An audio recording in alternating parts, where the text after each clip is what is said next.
गोयचो कायदो आनी सुवेवस्था पिड्ड्यार जाल्यात.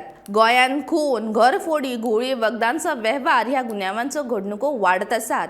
ह्या खातीर गोंयाक स्वतंत्र स्वरुपाचो गृहमंत्री जाय अशी मागणी आपाचो अध्यक्ष अमित पालेकर हांणी केल्या. मुख्यमंत्री डॉ. प्रमोद सावंता कडेन खुपूच खात्याचो कारभार आशिल्ल्यान तेका गृह खात्याचो कारभार झेपना असो थोमणो अमितान ह्या वेळार मुख्यमंत्र्याक मारला. आणि full fledged home minister appoint करपाचो. I think he is not able to handle it effectively because सगळे पोर्टफोलियो एकठांय करून बसल्या कारणान होम मिनिस्ट्रीक कितलो टायम दिवपाक शकता. आमी मर्डर म्हणटा ते चुकून केन्ना आयकताले. आज परिस्थिती अशी आसा की ओपन मर्डर, लोक धांवून सुरयो घेवन मारतात. Gun culture has come into Goa.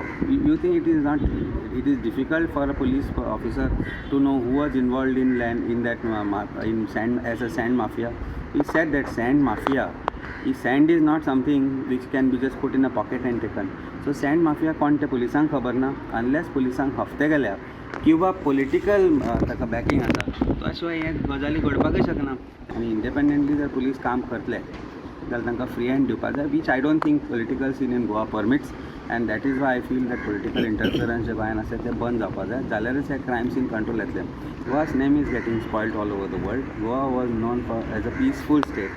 It is still a peaceful state, but the way the police are handling the matters or way the crimes are happening in Goa, I don't think it is good for Goa.